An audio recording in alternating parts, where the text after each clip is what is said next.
राम राम भाई सभी को।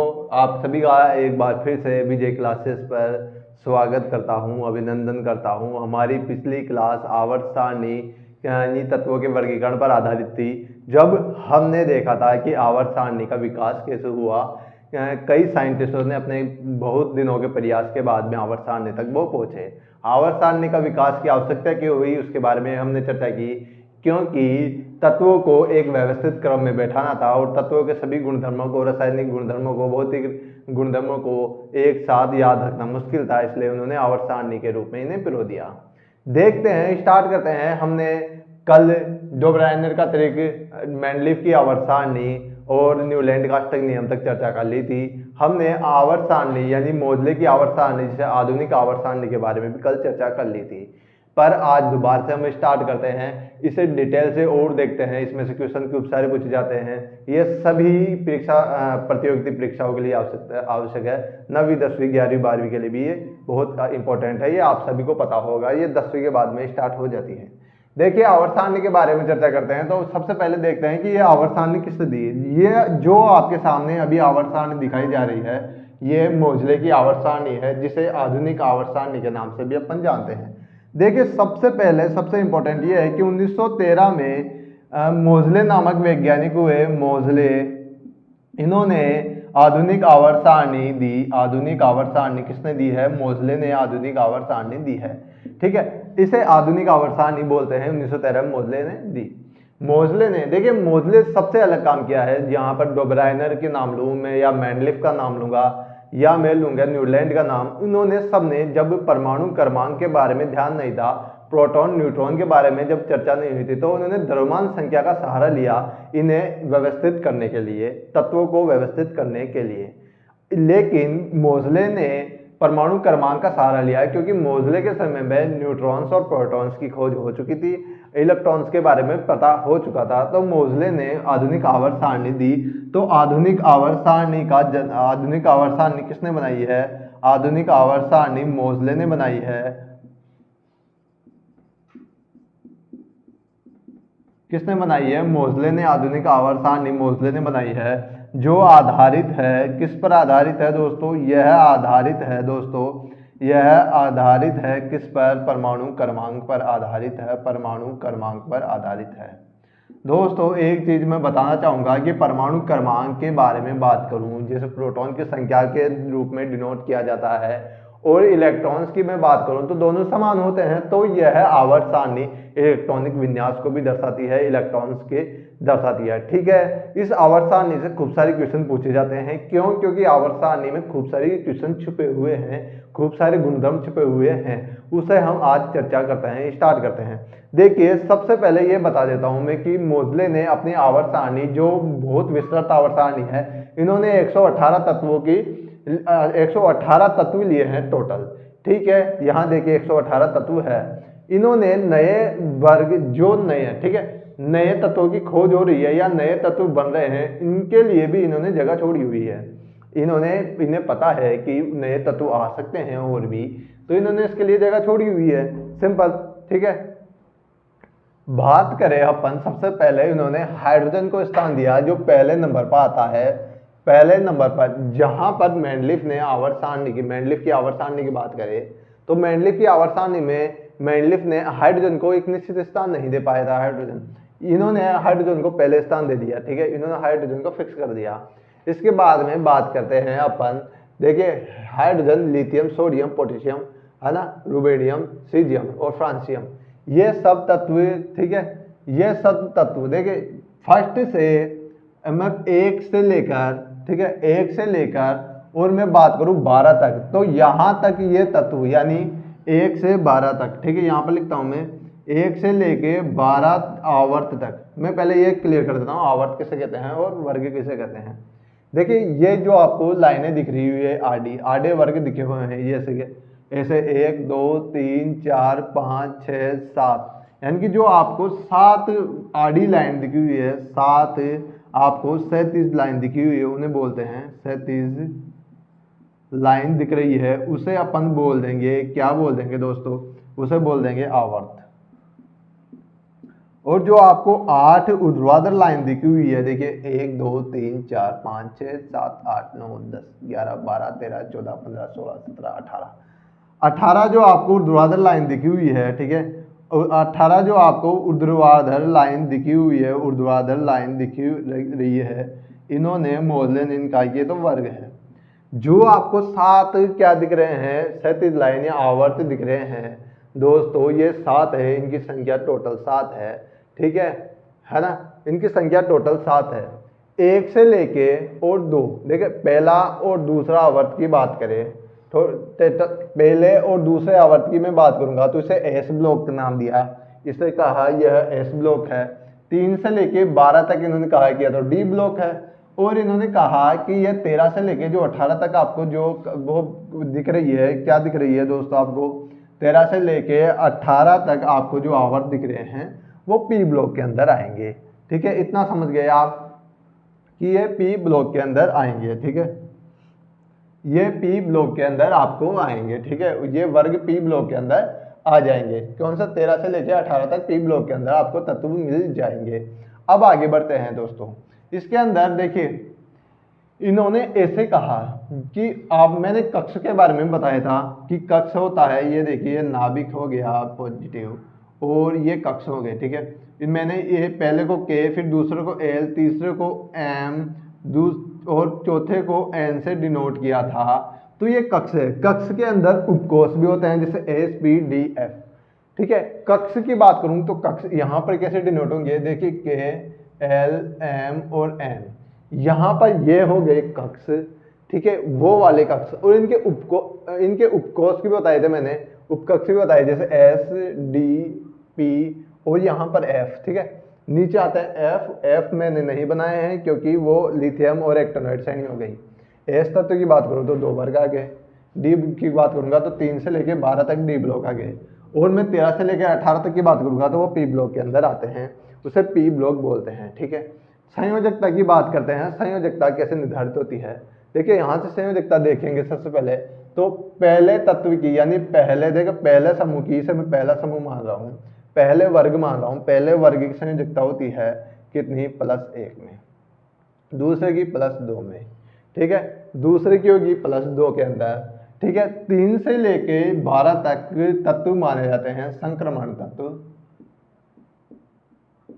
और संक्रमण तत्व की मैं बात करूं दोस्तों तो संक्रमण तत्व में संयोजकता चेंज होती रहती है हमेशा, तो इनकी फिक्स संयोजकता नहीं होती, इनकी एंथैल्पी फिक्स नहीं होती है। यहाँ से देखेंगे तो इसकी +3 होगी, कौन सा तत्व, 13, फिर यहाँ की यहाँ पर हो गई 4, ठीक है, फिर यहाँ पर प्लस में, माइनस में 3, माइनस में 2, फिर माइनस में 1, फिर 0, ठीक है। 18 वर्ग के तत्व को 0 वर्ग ही बोलते हैं क्योंकि यहाँ पर ये अक्रिय गैसों का समूह हो गया, ये हो गई अक्रिय गैस। अक्रिय गैस मैंने बताई थी helium, neon, argon, krypton, xenon, radon, ठीक है, ये अक्रिय गैस होती है। अक्रिय गैस का मतलब इनका अष्टक पूर्ण है, इनका अष्टक पूर्ण होने का मतलब क्या हो गया कि ये किसी के साथ क्रिया नहीं करती है, ठीक है, इसलिए इसे 0 वर्ग भी बोलते हैं। इसे यानी 18वें वर्ग को बोला जाता है 0 वर्ग के नाम से भी जाना जाता है, 18वें वर्ग को 0 के नाम से भी जाना जाता है। डी को संक्रमण तंत्र हो गए, एस को, पी को, ये सिंपल है ना, संक्रमण तंत्र के नाम से भी जानते हैं, ठीक है। अक्रिय गैस हो गई।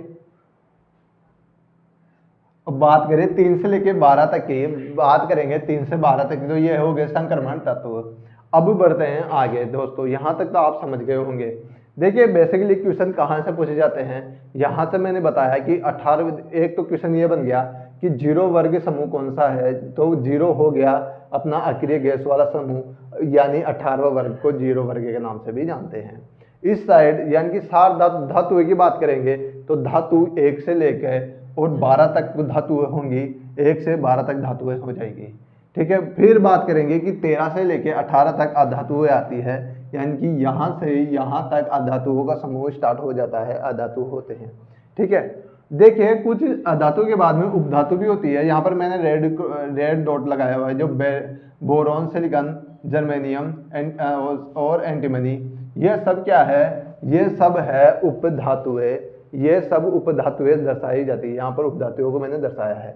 यहाँ से क्वेश्चन देखो, मैंने ये बताया है, आप इसे नोट कर लेना, यहाँ से क्वेश्चन डायरेक्ट पूछे जा रहे हैं। बात करते हैं परमाणु आकार, धातु गुण, परमाणु त्रिज्या, प्रभावी नाभिक की आवेश, परमाणु द्रव्यमान और आयनन एंथैल्पी की बात करते हैं। मैं इसे मिटाता हूँ कि किस तरह का वर्ग करेगा ये होती क्या है और ये वर्ग किस तरह करेगी। देखिए दोस्तों, संयोजकता की बात करें, यानी मैंने यहाँ +1 +2, ठीक है ना, +3 +4 -3 -2 -1 -0 बताई है। तो ये सब क्या है दोस्तों, ये सब क्या है, ये सब संयोजकता है, ये सब संयोजकता है, ये सब संयोजकता है, संयोजकता को दर्शाती है। संयोजकता क्या होती है, किसी दूसरे तत्व के साथ क्रिया करने के लिए, दूसरे तत्व के साथ बॉन्ड बनाने के लिए जो रिक्वायरमेंट चाहिए, यानी इलेक्ट्रॉन को जो वो कितना त्यागेगी, इलेक्ट्रॉन को त्यागेगी तो इलेक्ट्रॉन को ग्रहण करेगी या इलेक्ट्रॉन को साझा करेगी, ये सब बताते हैं कौन, ये सब बताती है संयोजकता, बताती है आपको। अब बात करते हैं परमाणु आकार। देखिए, इससे पता चल सकता है कि आवर्त आने से परमाणु का आकार बढ़ेगा घटेगा। तो जी हाँ, पता कर सकते हैं। कैसे? सबसे पहले क्वेश्चन पूछा जाता है कि आवर्त सारणी में बाएं से दाएं, देखिए बाएं बोलूंगा तो मैं इस साइड बायां है और उस साइड दायां है, ठीक है। मैं इस साइड खड़ा हूंगा, ऐसे खड़ा हूंगा तो ये बायां और ये दायां, ठीक है। ये बायां ये दायां, यहां पर मैं लिख भी रहा हूं बायां लेफ्ट, ठीक है, और यहां पर लिख रहा हूं मैं राइट। अब बायां दायां का आप अंदाजा लगा लोगे, ठीक है, बायां और दायां। और देखिए निर्धारित कैसे होते हैं वो भी अपन चर्चा करते हैं। सबसे पहले देखते हैं परमाणु का आकार। देखिए, किसी आवर्त सारणी में बाएं से दाएं जाने पर परमाणु का आकार बढ़ता है या घटता है, तो दोस्तों इसके जवाब है परमाणु का आकार घटता है, ठीक है। परमाणु का आकार घटेगा किससे, आवर्त सारणी में बाएं से दाएं जाएंगे तो। क्यों घटेगा दोस्तों? देखिए, ये हो गया अपना नाभिक, ठीक है, और ये हो गई अपनी कक्षाएं, ठीक है, ये हो गई अपनी कक्षाएं। यहां पर मैं इसे डिनोट करूंगा के से, एल और एम। मैंने बताया कि यह समूह के का है, यह एल का है, यह एम का है, यह एन का है। इलेक्ट्रॉन्स, मैं इस साइड जाऊंगा तो इलेक्ट्रॉन्स की संख्या तो बढ़ रही है, यहां पर 10 हो गए इलेक्ट्रॉन्स, पर देखिए ये इलेक्ट्रॉन्स केवल आएंगे एल कक्ष में ही, पूरे इलेक्ट्रॉन्स को एल कक्ष में ही भरा जाएगा। तो दोस्तों देखिए के कक्षा है, देखिए, तो मैं यहाँ पर प्लस लगा रहा हूँ, यहाँ पर के, ठीक है, ये कई कक्षा हो गई। मैं नीचे आऊंगा तो ये एल कक्षा हो गई, एल कक्षा, ठीक है, ये हो गई एल कक्षा, के और एल कक्षा, ठीक है। अब देखिए, मैं इस साइड से इस साइड जाऊंगा तो ये देखिए के कक्षा में तो इलेक्ट्रॉन की संख्या तो बढ़ जाएगी, यहाँ पर कितने भी लगा दो, या एल कक्षा में कितने भी इलेक्ट्रॉन भर दो आप, ठीक है। इससे क्या होगा, परमाणु का आकार किससे निर्धारित करेंगे हम, परमाणु की त्रिज्या से। तो मैं त्रिज्या की बात करूंगा तो देखिए त्रिज्या तो सेम ही रही, बढ़ी नहीं। क्यों? देखिए कितने ही इलेक्ट्रॉन भर दूं मैं यहाँ पर आखिरी कक्ष में, इसकी परमाणु त्रिज्या तो सेम ही रहेगी। क्यों? क्योंकि एक आ रहा है के एल कक्ष में है। मैं एम की बात करूंगा तो एम बढ़ा दूंगा जैसे। यानी कि बात करें कि बाएं से दाएं जाने पर परमाणु की त्रिज्या में कोई भी फर्क नहीं होता है, किसी भी तत्व की परमाणु त्रिज्या में कोई भी फर्क नहीं आता है, जिससे उसका परमाणु आकार क्या होगा, परमाणु आकार नहीं बढ़ेगा, ठीक है। यहां पर बात करेंगे परमाणु आकार, यहां पर लिखता हूं मैं परमाणु आकार। तो बाएं से दाएं जाने पर परमाणु आकार नहीं बढ़ेगा,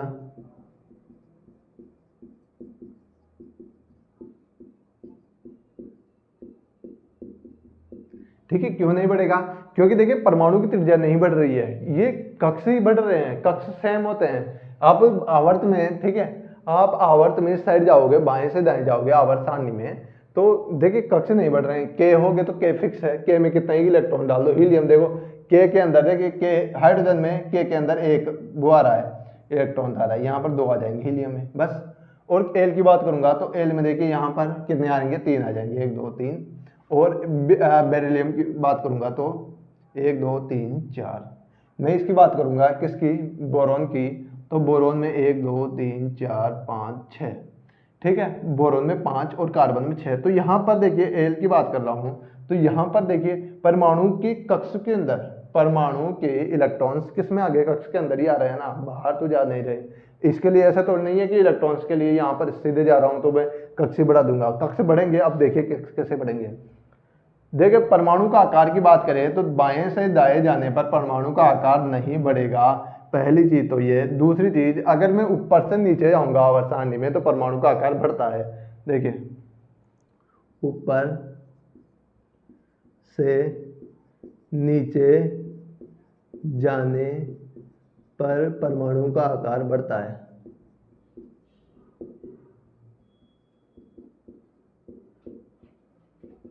दोस्तों क्यों बढ़ता है? क्योंकि कक्ष की संख्या भी बढ़ती है। जैसे मैंने अभी यहाँ पर उदाहरण दिया कि एल एल तो हो रहा है, ठीक है, लेकिन मैं नीचे आऊंगा। अब नीचे की बात हो रही है तो ये तो बात हुई अपन बाएं से दाएं जा रहे हैं।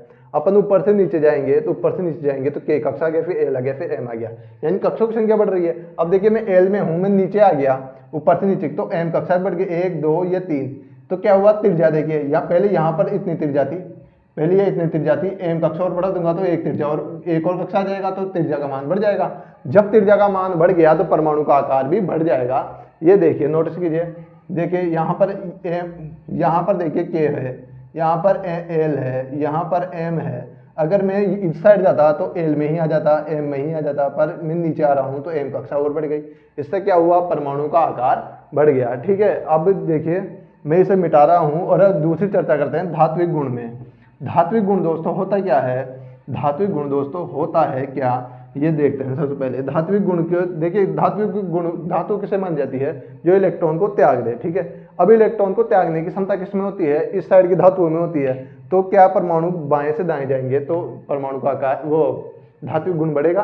तो दोस्तों धात्विक गुण कम होगा इस साइड जाने पे। इस साइड धातु है, ये भी ध्यान रखना एक चीज को, इस साइड धातु है, धात्विक गुण रखती है, धनात्मक चीजें है, यानी कि 1 से लेकर 12 तक धातु है, ये धनात्मक चीज है। इस साइड ऋणायन है, ऋणायनता बढ़ती है। ठीक है, अब बढ़ते हैं अपन धात्विक गुण की बात करते हैं। परमाणु का आकार हो ही गया। ठीक है, यहां मैं आयनन एंथैल्पी को यहाँ पर नीचे लिखता हूं, आयनन एंथैल्पी। अब बात करते हैं अपन धात्विक गुण के बारे में कि धात्विक गुण बढ़ेगा या घटेगा। दोस्तों बात करें धात्विक गुण की तो धात्विक गुण कम होगा। क्यों कम होगा धात्विक गुण? किसी भी आवर्त सारणी में बाएं से दाएं जाते हैं अपन। दोस्तों किसी भी आवर्त सारणी में हम बाएं से दाएं जाते हैं तो धात्विक गुणों में कमी आती है। मैंने पहले भी बताया था कि 1 से लेके 12 तक तो धातुएं होती है। देखो ये गैल्वेनियम भी हो गई धातु, एल्युमिनियम भी धातु है ना। यहाँ तक, ये यहाँ तक मैं बात करूँगा दोस्तों, यहाँ से लेके यहाँ तक, तो ये धातु के अंदर ही काउंट होगी। यहाँ पर मैं लिंक बना भी रहा हूँ, यहाँ से यहाँ तक ये धातु में ही ये काउंट की जाएगी। ठीक है, तो देखिए धात्विक गुण, देखिए इधर से इधर जा रहा हूँ मैं, बाएं से दाएं जा रहा हूँ तो धात्विक गुण कम हो जाएगा। क्यों कम हो जाएगा दोस्तों? इसकी सिंपल सी लॉजिक ये है कि देखिए नाभिक है, धात्विक किसे कहते हैं? जो अपने धातु एक इलेक्ट्रॉन दान कर सकते हो। देखो इलेक्ट्रॉन को त्याग कर सकती है, तो धातु इलेक्ट्रॉन को त्याग करती है तो धनायन होती है। तो सभी धातुएं धनायन होती है, यह ध्यान रखना, पॉजिटिव चार्ज होगा सभी धातुओं पर। अब देखिए, ये देखिए धातुओं की बात करेंगे, देखिए कैसे धातुओं में, अब देखिए इसे लॉजिक समझते हैं कैसे धात्विक गुण बाएं से दाएं जाने पर कमी होगी। धात्विक गुण में कमी होती है, बाएं से दाएं जाने पर धात्विक गुण में कमी होती है। क्यों कमी होगी? देखिए दोस्तों, ये देखिए त्रिज्या है अपने पास, सिंपल है ना, ये अपने पास त्रिज्याएं है, ये ध्यान रखना, ये अपने पास क्या है? त्रिज्या। ये अपना नाभिक हो गया, ये अपने पास वो त्रिज्या हो गई। अब देखिए किसी भी इलेक्ट्रॉन्स की मैं बात करूं तो इसका नाभिक एक नाभिकीय प्रभावी आवेश लगाता है, प्रभावी आवेश बल लगाता है, जिसके कारण क्या होता है? इलेक्ट्रॉन को निकलने में दिक्कत होती है। सिंपल, जब भी कक्ष, यानी कि देखिए पढ़ाते हैं कक्षा में तो क्या होता है, देखो ये कक्षा चल रही है यहाँ पर और स्टूडेंट बैठे हुए हैं, तो आज सामने जो पास में 2-3 लाइन होती है वहां पर टीचर की नजरें पास होती है, तो उनका कंट्रोल टीचर का ज्यादा होता है 3 लाइनों 4 लाइनों तक।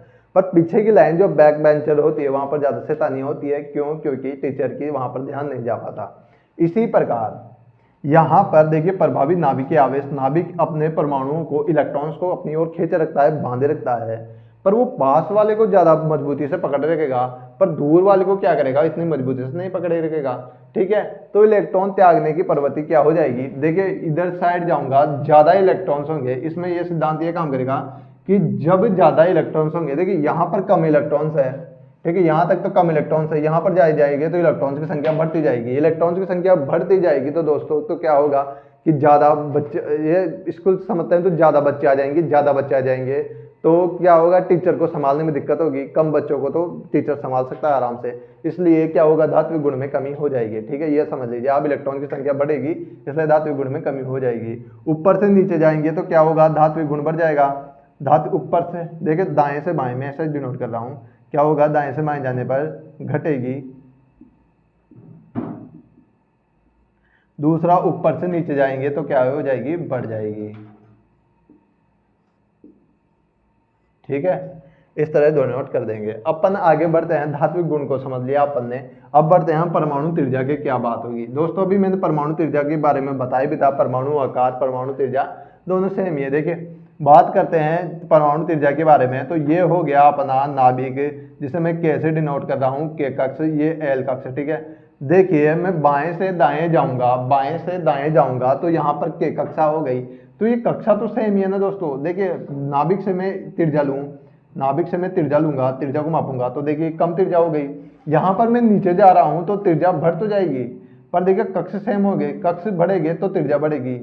ये ए कक्ष है, मैं बाएं से दाएं जाऊंगा तो एल तो सेम ही रहेगा ना, तो त्रिज्या भी सेम ही रहेगी, पर मैं देखिए बाएं से दाएं जाने पर परमाणु त्रिज्या लिखूंगा मैं, परमाणु त्रिज्या क्या होगी, बाएं से दाएं जाने पर घटती है, क्यों, क्योंकि कक्षों की संख्या सेम होती है, कक्षों की संख्या समान रहती है। ठीक है, दूसरा परमाणु त्रिज्या हो गई, लेकिन मैं जब बात करूं बाएं से दाएं, ऊपर से नीचे, ऊपर से नीचे जाऊंगा तो क्या होगी, ऊपर से नीचे जाने पर कक्ष की संख्या बढ़ जाएगी, जैसे मैंने यहाँ बताया कि ए लिया है तो ऊपर से नीचे आऊंगा तो एम भी हो जाएगा, और नीचे आऊंगा तो फिर एन कक्ष भी, एक और कक्ष बढ़ जाएगा जिसे एन कक्ष भी बोल दूंगा। तो देखिए पहले यहाँ पर थी, फिर यहाँ गई, फिर यहाँ गई, तो परमाणु जब त्रिज्या ही बढ़ गई, देखो त्रिज्या साफ साफ बढ़ रही है, तो ऊपर से नीचे जाऊंगा तो क्या होगा, ऊपर से नीचे जाऊंगा तो परमाणु त्रिज्या बढ़ेगी, परमाणु त्रिज्या बढ़ जाएगी। ठीक है, परमाणु त्रिज्या बढ़ जाएगी, इसका स्क्रीनशॉट लीजिए, मैं मिटाता हूं और अपना नेक्स्ट टॉपिक प्रभावी नाभिकीय आवेश के ऊपर चलते हैं। यहां पर मैं प्रभावी नाभिकीय आवेश की ओर चलते हैं। ठीक है, इसे मिटाता हूं मैं।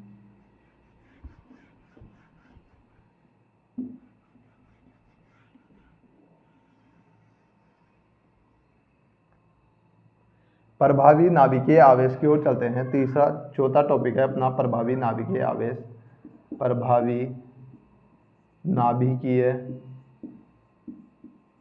आवेश। दोस्तों प्रभावी नाभिकीय आवेश बढ़ेगा घटेगा, दोस्तों सिंपल सी बात है, डिनोट कीजिए। प्रभावी नाभिकीय आवेश क्या होता है, देखिए ये समझिए। सबसे पहले ये नाभिक हो गया किसी भी परमाणु का, और ये उसके कक्ष हो गए। प्रभावी नाभिकीय आवेश काम करता है इलेक्ट्रॉन्स पर, यानी इलेक्ट्रॉन्स को जो नाभिक बल लगा के बांधे रखते हैं, यानी कि मैं बल लगा के किसी पकड़ के रखूंगा किसी को, तो वो है ना, बल लगा के पकड़ के रखूंगा तो ये मेरा नाभिकीय आवेश हो गया। यानी कि नाभिक भी एक बल लगा रहा है कि मैं पकड़ के रखूंगा, किसी भी चीज को जाने नहीं दूंगा। ठीक है, उसे प्रभावी नाभिकीय आवेश कहते हैं, यानी नाभिक के द्वारा इलेक्ट्रॉन पर लगाया गया बल, जिसके कारण इलेक्ट्रॉन्स क्या होते हैं, परमाणु से बाहर ना निकले, उसे प्रभावी नाभिकीय आवेश कहा जाता है। तो प्रभावी नाभिकीय आवेश बाएं से दाएं जाऊंगा मैं तो बढ़ेगा या घटेगा, तो इससे चर्चा करते हैं। देखिए प्रभावी नाभिकीय आवेश की बात करें तो देखिए मैं जाऊंगा बाएं से दाएं, ठीक है, तो परमाणु नाभिकीय प्रभावी नाभिकीय आवेश कम हो जाएगा। ये चीज ध्यान देना, क्यों कम हो जाएगा वो समझाते हैं अपन। दोस्तों प्रभावी नाभिकीय आवेश क्या हो जाएगा, इसमें कम हो जाएगा।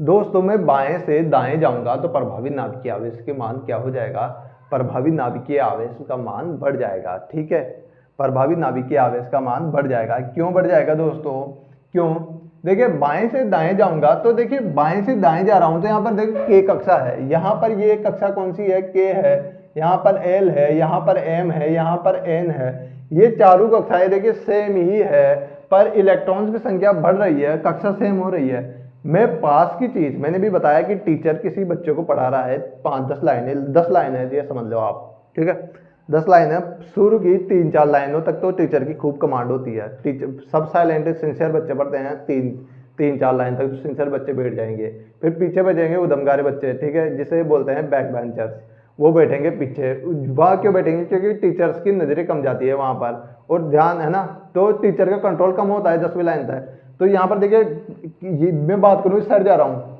यहाँ पर लाइन, यहाँ तक फर्स्ट लाइन की बात करूंगा तो फर्स्ट लाइन में तो मेरा कंट्रोल होगा ना बच्चों पर, लेकिन मैं जैसे जैसे बढ़ती रहेगी कक्षाएं, लाइनें कम होती रहेगी तो मेरा कंट्रोल कम होगा। इसी तरह समझिए कि ये के कक्षा है, के कक्षा में कितने भी इलेक्ट्रॉन आ जाए मैं ध्यान रहेगा, मैं बी है ना, एल कक्षा है कितने भी इलेक्ट्रॉन आ जाएंगे मेरा ध्यान रहेगा। तो इसका मतलब बाएं से दाएं जाने पर क्या होगा, बाएं से दाएं जाने पर इलेक्ट्रॉन्स, ठीक है, पर प्रभावी नाभिकीय आवेश बढ़ जाएगा। और ऊपर से नीचे जाऊंगा तो कक्षा का मान बढ़ रहा है, यानी कि के, ये के हो गई, ये एल हो गई, फिर एम आ जाएगी, फिर एन आ जाएगी, यानी पंक्तियां बढ़ रही है ये इस तरह से, तो प्रभावी नाभिकीय आवेश का मान कम हो जाएगा। तो इसका मतलब क्या हो गया, बाएं से दाएं, ऊपर से नीचे जाने पर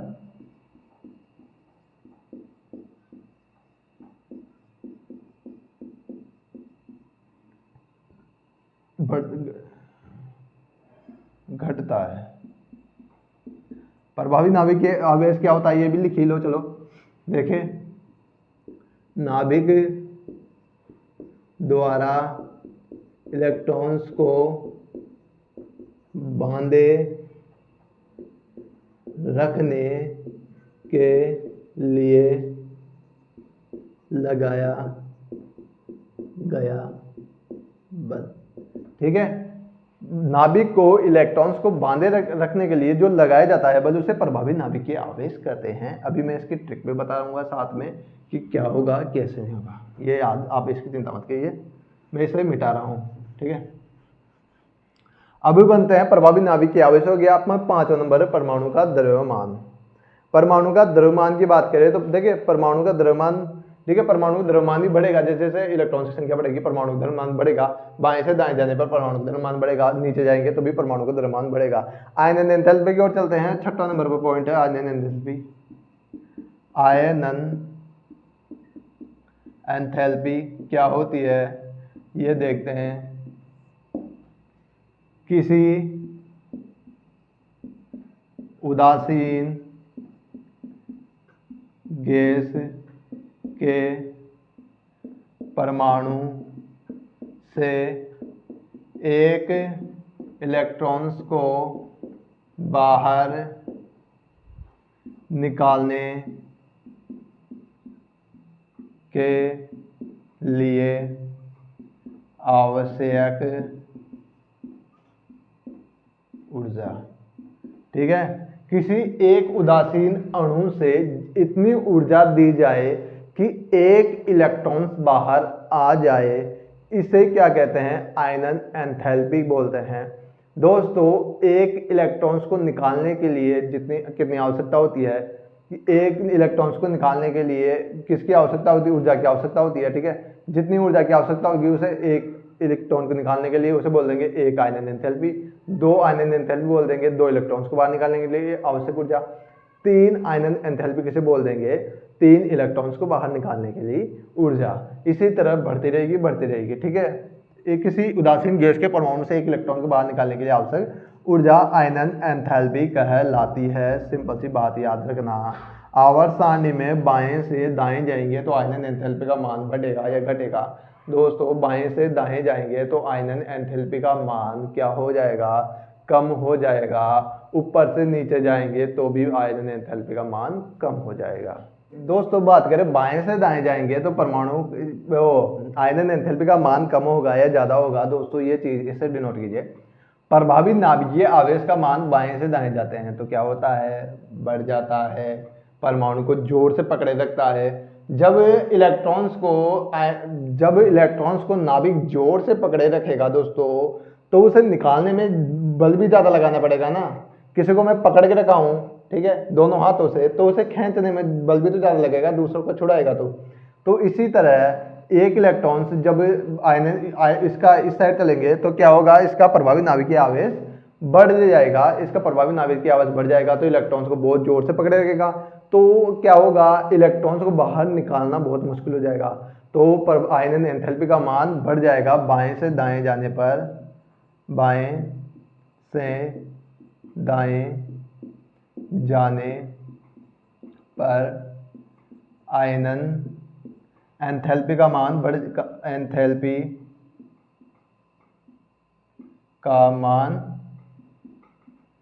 बढ़ जाएगा। एक और चीज देखते हैं दोस्तों, ऊपर से नीचे जाएंगे अपन तो क्या होगा, ऊपर से नीचे जाऊंगा मैं दोस्तों तो क्या देखिए, कक्षों की संख्या बढ़ रही है।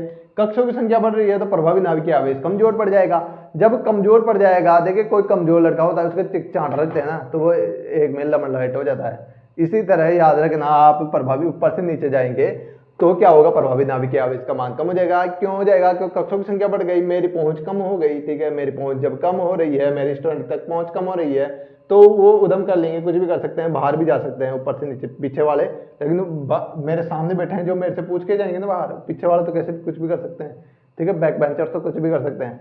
इसी तरह ऊपर से नीचे जाने पर क्या होगा, आयनन एंथैल्पी का मान कम होगा।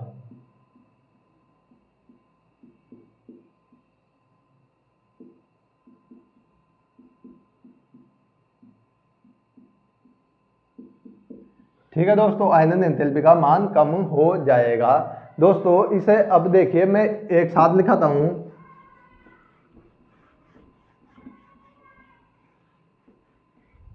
आयनन एंथैल्पी की बात करेंगे तो बाएं से दाएं जाएंगे तो क्या हो जाएगा, बढ़ जाएगा। देखिए एरो लगा रहा हूं तो बढ़ जाएगा। ऊपर से नीचे जाएंगे तो क्या हो जाएगा, कम हो जाएगा, ठीक है। आयनन एंथैल्पी हो गई। परमाणु द्रव्यमान की बात करेंगे तो परमाणु द्रव्यमान बढ़ रहा है, ठीक है। प्रभावी नाभिकीय आवेश की बात करेंगे तो क्या हो रहा है, बढ़ रहा है, और नीचे जाने पर घट रहा है, ठीक है। नीचे जाने पर ये घट रहा है, ठीक है। परमाणु त्रिज्या की बात करेंगे तो ये परमाणु त्रिज्या क्या हो जाएगी, बाएं से दाएं जाएंगे तो परमाणु त्रिज्या घटती है, और ऊपर से नीचे जाएंगे तो परमाणु त्रिज्या बढ़ती है। धात्विक गुण की बात करेंगे, धात्विक गुण इधर साइड जाएंगे तो कम होगा, ठीक है। ये कम हो रहा है यहाँ पर धात्विक गुण, और ऊपर से नीचे जाएंगे तो भी क्या होगा, है ना। परमाणु आकार की बात करेंगे तो परमाणु आकार यही परमाणु त्रिज्या पर आधारित है तो बढ़ेगा। इस साइड जाएंगे, सॉरी हाँ, इस साइड जाएंगे तो कब घटेगा परमाणु आकार, और नीचे जाएंगे तो बढ़ जाएगा, ठीक है, इस टाइप से। तो आज की क्लास दोस्तों इतना ही। कल मिलते हैं वापस आवर्त सारणी की ओर। आपको याद कल मिलेंगे आपको वापस आवर्त सारणी में, कुछ बाकी रहेगी चीज, इंटरेस्टिंग चीज है, आप कल देखिएगा। आपके लिए एक नई इंटरेस्टिंग चीज में लेके आऊँगा। वीडियो अच्छा लगे तो दोस्तों लाइक करना, शेयर करना, सब्सक्राइब करना। जय हिंद, जय भारत।